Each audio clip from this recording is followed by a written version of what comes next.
Welcome back to episode 3 of More Than Words, my own self-styled epic in progress. This week we sail from Shetland to Orkney, so you can expect ferries, ponies, giants, Norse feminism, knitwear and the occasional 7th century gang tag. Think history, humour and a healthy dose of sarcasm, basically Bill Bryson if he'd stayed for that 6th pint. Stage 3. No country for old Norsemen. So we'll start as usual with stage stats. I covered the 55.5 kilometres for this stage between the 14th and 18th of July, so just over 5 days, which is pretty good.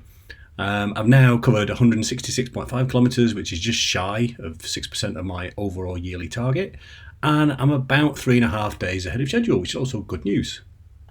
On with the show then.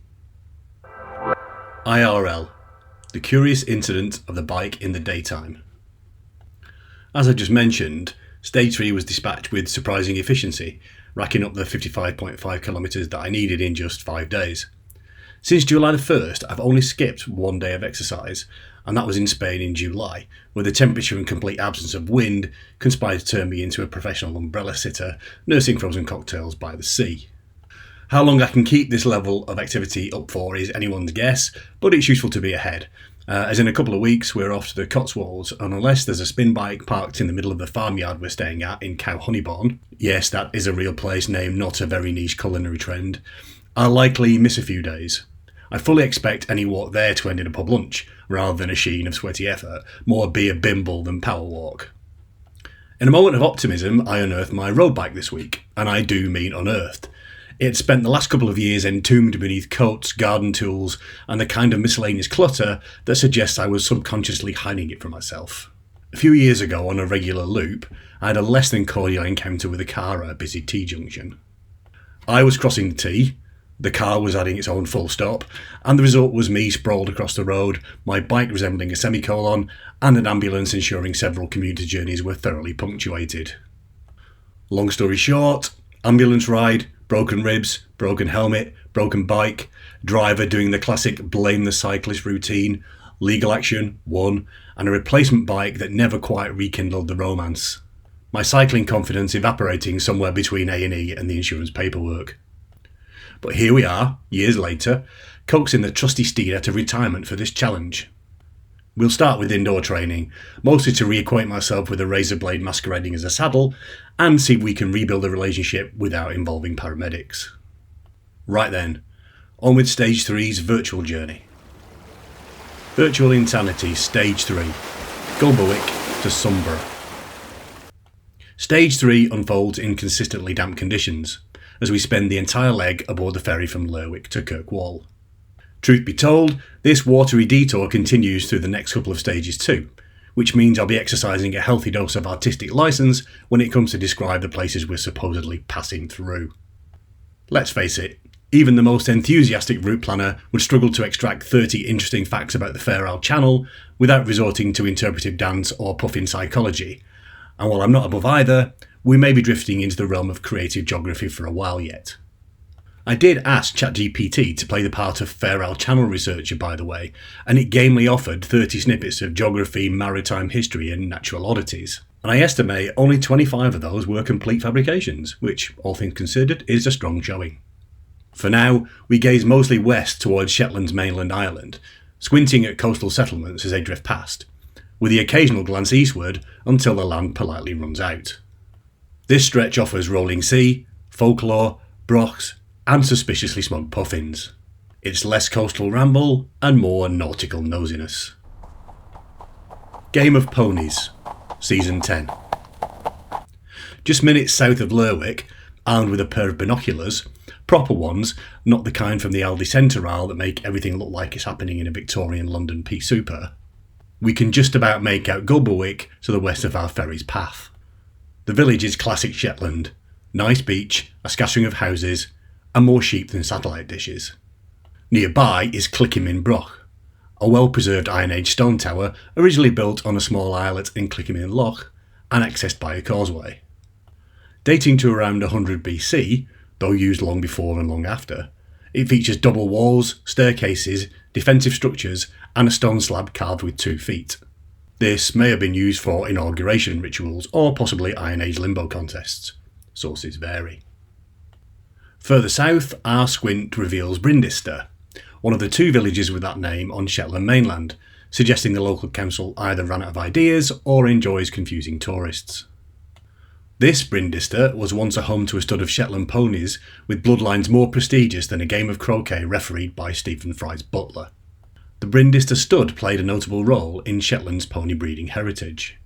Its animals, with names like Waltzer of Brindista and Geldar of Brindista that sound like they're senior members of Game of Thrones' as yet undiscovered 10th house, trace their lineage through decades of island stock.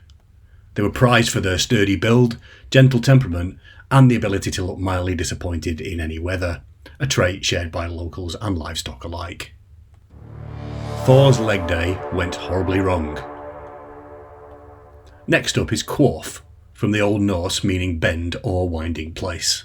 And it doesn't just borrow its name from the landscape, it fully commits to it.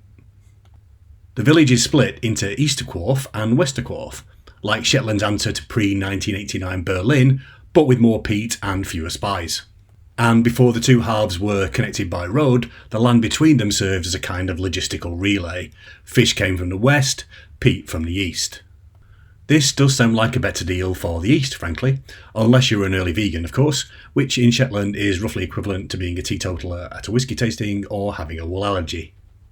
Our ferry keeps us hugging the eastern side of Shetland mainland, but if we sneak a glance eastward, we can just make out the Giant's Leg on Bressay Island, a sandstone sea arch that looks like a Norse god stepping into Fair Isle Channel on their morning commute to the mainland. Local legend claims a giant once tried to cross the channel, misjudged the distance and left part of a leg behind, which feels like a bit of a stretch in more ways than one. Breaking Fladavista. Turning back to the eastern coast of the mainland, we pass Fladavista, which, let's be honest, sounds more like a sneeze than a settlement. And then Ocracoy, which is disappointingly not the global hub for exporting ladies' fingers. Instead, its standout feature is a nearby 19th century lime kiln. Used from Roman times through to the 20th century, lime kilns transformed, here's the science bit, CaCO3 into CaO, which to the non-chemist seems like a bit of a downgrade. 1 carbon and 2 oxygen atoms lost in a process that's essentially a very aggressive sauna. But as it turns out, CaO, or quicklime, was a bit of a wonder substance. It was slathered onto buildings as mortar, smeared across walls as whitewash, and scattered over fields to improve soil health like some kind of agricultural fairy dust. Further down the road is Eighthsetter, where, like many places on Shetland, your sat-nav will begin recalculating the moment you pass the town sign. The name comes from the Old Norse meaning farm by the isthmus, which is a poetic way of saying farm by a skinny bit of land. Not exactly a standout name on an island that's basically a patchwork of farms and skinny bits of land, but it does the job. The eventual rise of Viking feminism. Just over the hill lies the birthplace of Adam Christie, a self-taught sculptor who carved over 200 haunting human heads from sandstone using whatever he had to hand: screwdrivers, fence wire, bits of glass, essentially the contents of my DIY cupboard, which is actually an empty Tangfastics tub in the garage filled with random tools, rug washers and unresolved trauma. Maybe I've got a future in creating unsettling sculptures, or maybe I should stick to golf, Lego and eating fizzy sour sweets. Probably that. Just down the A970 and still hugging the east coast, we reach Coningsborough, a name that sounds like a town dedicated to Baldric's strategic planning, but actually derives from the Old Norse meaning King's Castle. There's no castle now, and no royalty either, unless you count the geezer Jarl from the South Mainland up Heliar, although kudos does go to Coningsborough inhabitants who made history in 2015 by appointing Shetland's first female Jarl. And that's the kind of progressive Norse feminism we can all get behind, presumably while holding a flaming torch and wearing a helmet made of repurposed curtain rings. The Maelstone.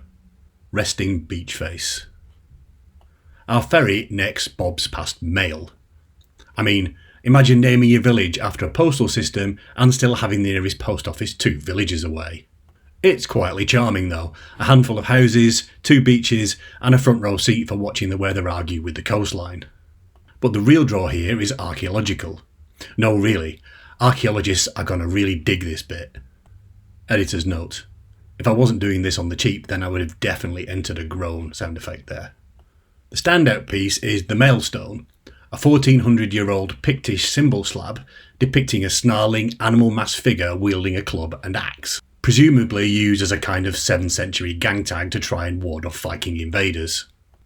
It survived those raids and was rediscovered in 1992 while moonlighting as part of a churchyard wall, and is now carefully preserved in the Shetland Museum and Archives in Lerwick.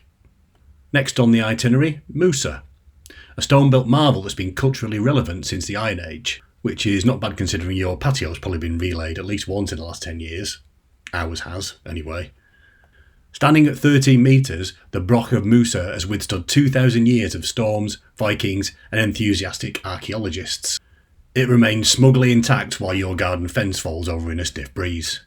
Again, ours. Essentially a prehistoric skyscraper, Musa features in Norse sagas, boasts internal staircases and chambers, and can be visited by a boat from Sandwich, weather permitting, which is Shetland code for don't count on it. Castaway, but with biscuits. Back on the mainland, Dunrosnes offers our penultimate view from the ferry, and it's another paradise for archaeologists, with over 1,500 recorded sites spanning from prehistoric to medieval. And if you find yourself strolling through the village at dusk, don't be alarmed if you feel watched. No, actually, do be alarmed, be very alarmed. It's probably not an archaeologist making sure you don't trip over a Neolithic salad bowl, but a trow, one of Shetland's troll-like fairies from Norse folklore. They're described as squat, grey-clad features that lurk in the hills and vanish when approached, and they're either supernatural beings or sheep with a talent for standing ominously in fog. In an age after Norse folkloric creatures, but before Ryanair cruise ships or even teletext holidays, Dunrosnes resident Betty Mewit managed to bag herself a European mini-break entirely by accident, and lived to become one of Shetland's most improbable national treasures.